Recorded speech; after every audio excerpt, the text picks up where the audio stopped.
Modifiye sinüs invertörler grubun en ucuz sınıfıdır. Doğru cihazları anlatalım. Herkes ne kullandığını bilsin. Evdeki elektriğe nasıl bir küçük ev aletini takıyorsak tam sinüs bir invertörümüz var. Buna 2000'lik bir kettle'ı takamayız. Karavanımıza bir 5 kahvalık bir invertör koyamayız. Bunun için ne amperimiz yeter ne yukarıdaki güneş paneli sayımız buna uygundur. Şimdi tarımla alakalı kullanılan cihazımız sürücü. Şimdi sürücüyü de bahsedelim. Çünkü biz bunu her hafta en az 7-8 tane müşterimiz gelir bize tarımsal sulamayla alakalı. Erim Elektronik'ten hepinize merhabalar. Yine çok güzel bir içerikle karşınızdayız. Bugün sizlere invertörlerden bahsedeceğiz. Dediğimiz gibi videolarımız sıralı. Panellerden bahsettik. Şarj kontrol cihazlarından bahsettik. Çünkü bunlarla alakalı videolarımızı hep uzun tutuyoruz. Bugün de çevirici yani invertörlerden bahsedeceğiz. Çeşitlerini sizlere anlatacağız. Videomuz sizler için geliyor. Hadi başlayalım. Evet arkadaşlar, invertör nedir? İnvertör DC dediğimiz doğru akımı enerjiyi AC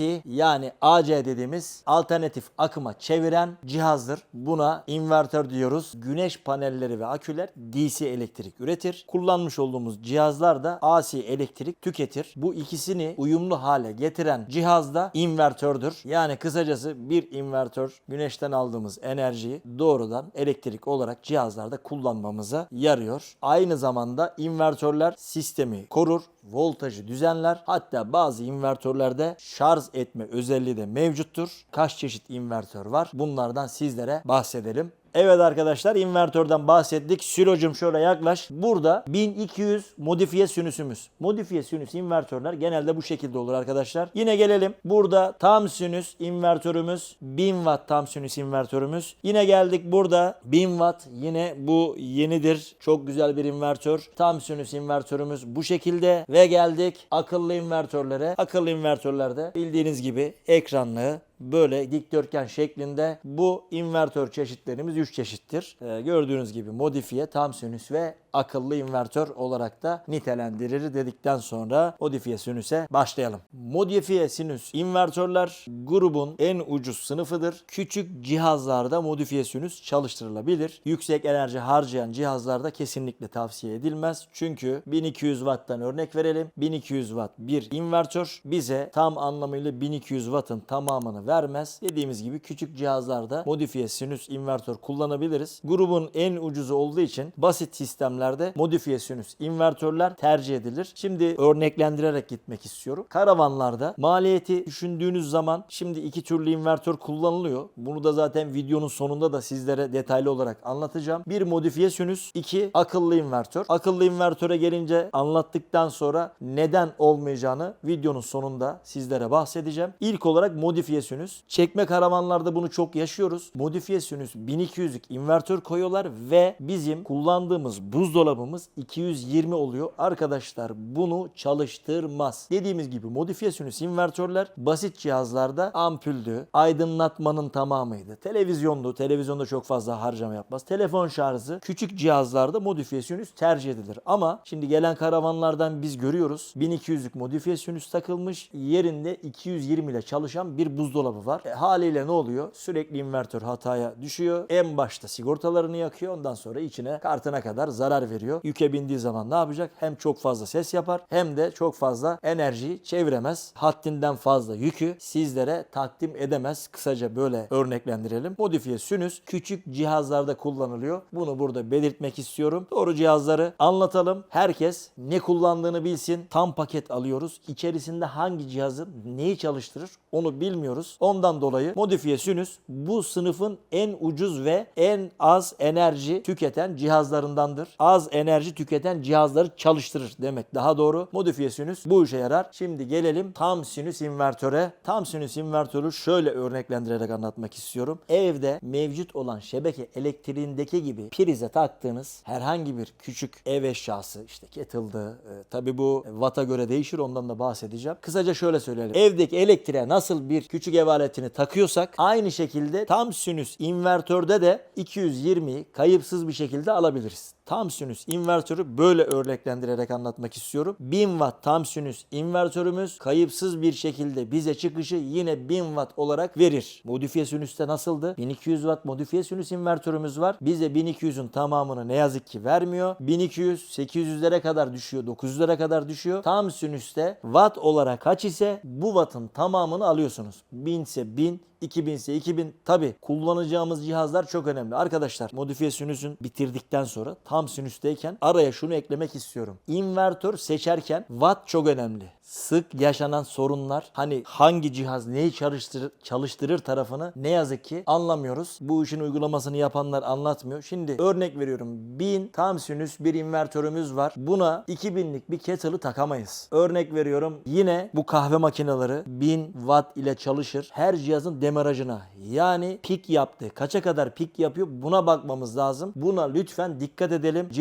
Bizim cihazlarımız kaliteli, kendini korumaya alıyor. Her cihaz bunu yapmaz, yanar. Önce sigortasını yakar, sonra karta kadar zarar verebilir bir ürünü. Tabii ki buradaki alanımız kısıtlı, enerjimiz kısıtlı, kullanacağımız cihazlar kısıtlı. Ona dikkat ederek tercih etmeliyiz. Modifiye sinüsten bahsettikten sonra tam sinüs invertörlere şimdi dönelim. Çıkışımız neyse birebir kayıpsız, 1000 ise 1000, 2000 ise 2000 kayıpsız bir şekilde enerji alırız. Tabii modifiye sinüslerden biraz daha pahalıdır. Nedeni de hani az ses yapar, daha kalitelidir. Evdeki prizden nasıl elektrik alıyorsak aynı şekilde çıkışı almamız mümkündür. Ancak verdiği kalite bunu fazlasıyla karşılar dedikten sonra şimdi gelelim hibrit invertörlere. Onlardan bahsedelim. Evet arkadaşlar, şimdi sizlere akıllı invertörlerden bahsedelim. Akıllı invertörler AC-DC dönüşümü yapmakla kalmaz. Kendi içerisinde MPPT şarj kontrolü ve akü yönetimini de yapar. Şu şekilde gördüğünüz gibi ekranlı. Bunun hepsi MPPT şarj kontrol cihazı ve yine invertörü, yani akü yöneten tarafı da, çevirici de, 120 çıkışı da, hepsi bu kutu içerisinde olan kasamız akıllı invertördür. Biraz da akıllı invertörlerden bahsedelim. Evet, akıllı invertörler aküyü şarj eder. Şehir şebekesi var ise bununla birlikte paralel çalışır. Panel, akü, şebeke, bunu otomatik olarak ayarlayabiliriz. Akıllı invertörler bu işe yarar. Şunu da belirtelim. Arkadaşlar işte modifiye sinüs dedik. Tam sinüs invertör dedik. Akıllı invertör dedik. Bizim her zaman tezimiz ve her videomuzda söylediğimiz modifiye sinüsün kullanım alanından bahsettik. Tam sinüsler hareket halinde olan de karavan gibi, yat gibi, buna benzer hareket halinde olan araçlarda kullanılan invertör çeşididir. Harici MPPT şarj kontrol cihazıyla birlikte kullanılması gerekiyor. Akıllı invertörler bilakis sabit olan evlerimiz, iş yerlerimiz, tiny house'larımız, bu tarz yerlerde tercih edilen, genellikle şebekenin olduğu yerlerde tercih edilen bir invertör çeşididir. Yani arkadaşlar, akıllı invertörün bütün sistem kendi kutu içerisinde olduğu için karavanlar ve yatlarda bu tercih edilmez. Neden? Çünkü kendisi de belli başlı bir enerji harcar. Bu harcadığı enerji de kısıtlı olan alanda bizim için birazcık hesabın dışına çıkar. Onun için harici MPPT,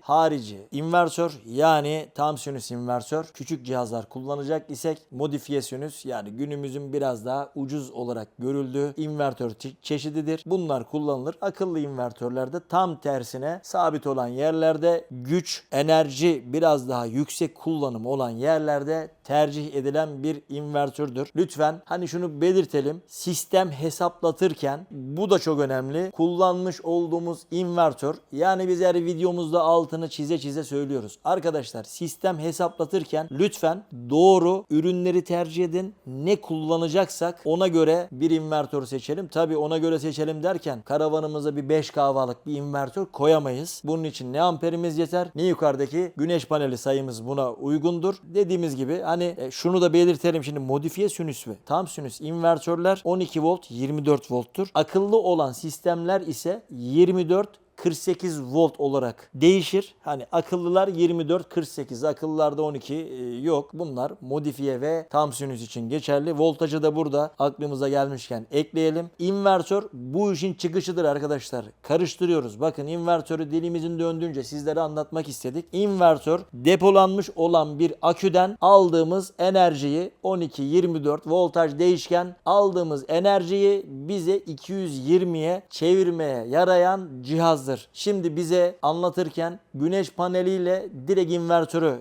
bağlıyorlar. Aradaki olan cihazları lütfen unutmayalım. Güneş paneli MPPT cihazımızdan aküyü doldurmaya yarar. İnvertör çıkıştır. Bunu belirtirken lütfen panelle akü arasındaki sistem olarak nitelendirmeyelim. Akıllılarda tek kutuda olduğu için evet doğru. Zaten bu da dediğimiz gibi sabit olan yerlerde tercih edilen bir invertördür. Ama modifiye ve tam sinüs invertörlerde bu bizde dolmuş olan aküden aldığımız voltajı 220 volta çeviren bir dönüşüm cihazıdır. Bunu da belirtmek istiyorum arkadaşlar. Biliyorsunuz bizim işimiz enerji, güneş paneli bunlardan nitelendiriyor. Yani yıllardır elektronik işi yapıyoruz. Hep de anlatıyoruz. Burada 3 çeşit invertörü sizlere anlattık. Bulunduğumuz coğrafyadan dolayı da Antalya'da yaşıyoruz. Burada tarım da çok fazla. 3 invertör dışında invertör yok. Şimdi tarımla alakalı kullanılan cihazımız sürücü. Şimdi sürücüyü de bahsedelim. Çünkü biz bunu her hafta en az 7-8 tane müşterimiz gelir. Bize tarımsal sulamayla alakalı teklif hazırlarız. İşte dalgıç pompamızı anlık çevirmek için kaç tane panel lazım ve bunun için kaçlık bir sürücü olması lazım. Bundan bahsederiz. İnvertörleri sizlere anlattık. Tarımsal sulama için kullanılan cihazımız yani çeviricimizin adı sürücü. Bunu karıştırmayalım arkadaşlar. Hobi bahçeleri olan veya tarımla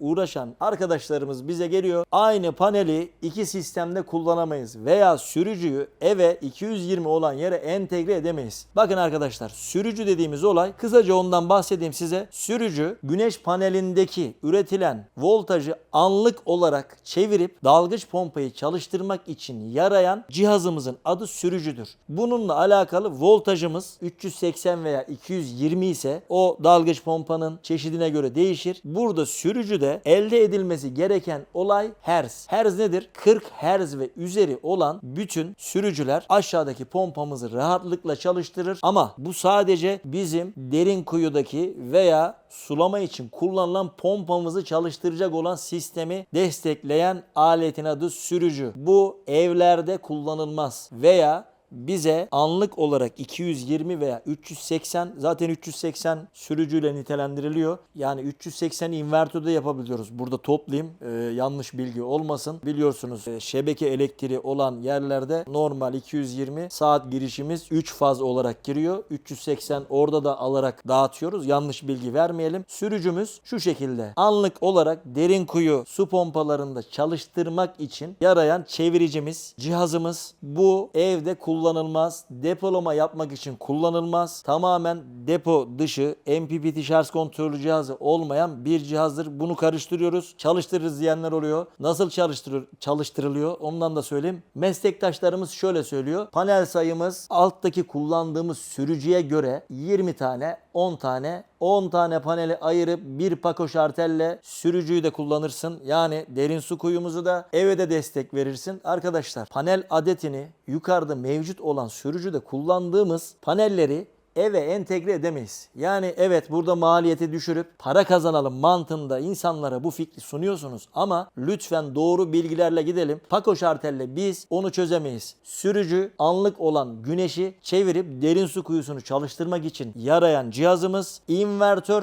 akıllı invertör diyelim, sabit olan yerlerde kullanılan, bu da depolama yapıp gündüz de biz akıllı invertör kullananlara şunu söylüyoruz. Kısıtlı bir kW değerimiz var ise, yani 3 kW, 5 kW, çamaşır makinesi, bulaşık makinesi gibi rezidanslı olan ürünleri lütfen gündüz 10 ila 2 arasında çalıştırın diyoruz. Neden? Panel destekli bir enerjimiz var. Akümüze çok fazla zarar vermeyelim. Depomuzdan almayalım diye. Ki biz bunu sunarken bazı arkadaşlarımız, son tüketiciler diyorlar ki işte sürücüdeki su pompasındaki kullanılan paneli biz eve de entegre ederiz. Bu doğru bilgi ve garantili veya güvenli bir sistem değildir. Bunu da belirtmek istiyorum. Sürücünün görevi derin su kuyuları içindir. Bunu eve entegre edemeyiz. Bunu da hani invertör çevirici cihazlardan bahsediyoruz. Sürücüyü de lütfen burada böyle kısaca anlatmış olup ekleyelim. Siz de lütfen dikkat edin. Dilimizin döndüğünce invertörleri anlatmaya çalıştık. Diyorum ki her zaman videonun başında da sonunda da arkadaşlar, çıkış olarak kullandığımız elektrikli cihazları lütfen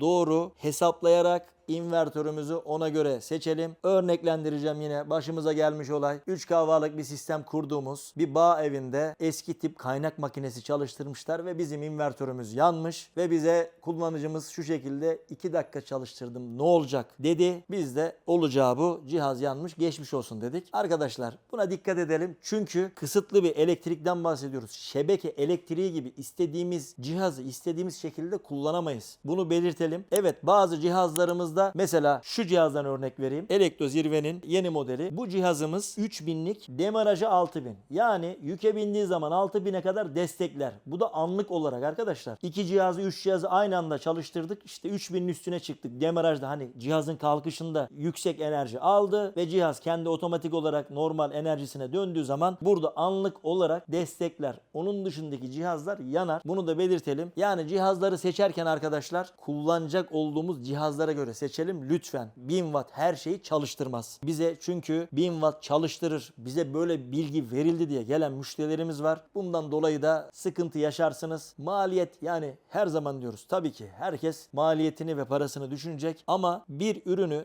doğru şekilde hesaplayıp alırsak bir defa para harcıyoruz ve bitti. Sistemle alakalı bütün kaygı, endişe biter mi, çalıştırır mı? Hepsi aklımızdan siliniyor. Lütfen doğru hesaplayalım. Doğru ürünlerle, doğru wattla, kavayla, voltla yolumuza devam edelim dedikten sonra kapanışımıza geliyoruz. Evet arkadaşlar, dilimizin döndüğünce sizlere anlatmaya çalıştık. Umarım doğru bilgiler ve işinize yarayan bilgilerdir. Bize her türlü soruyu sorabilirsiniz. Yorumlarda yazabilirsiniz. Arkadaşlar ulaşamıyoruz diyenler var. erimelektronik.com. Buradan da ulaşabilirsiniz. Zaten telefonlarımız ve linklerimiz Instagram üzerinden ulaşabilirsiniz. Her türlü soruyu cevaplamaya hazırız. Bizim işimiz enerji. Sizden ricamız emek var. Beğenirseniz, like atarsanız, yorumlarda da buluşursak memnun oluruz. Instagram ve YouTube sayfamızda desteklerinizi bekliyoruz. Abone olmayı unutmayın. İşimiz enerji, gücümüz güneş. Erim Elektronik'i takip etmeye devam edin. Silo, ben yoruldum, gidiyorum. Antalya çok sıcak. Hoşça kal Silo.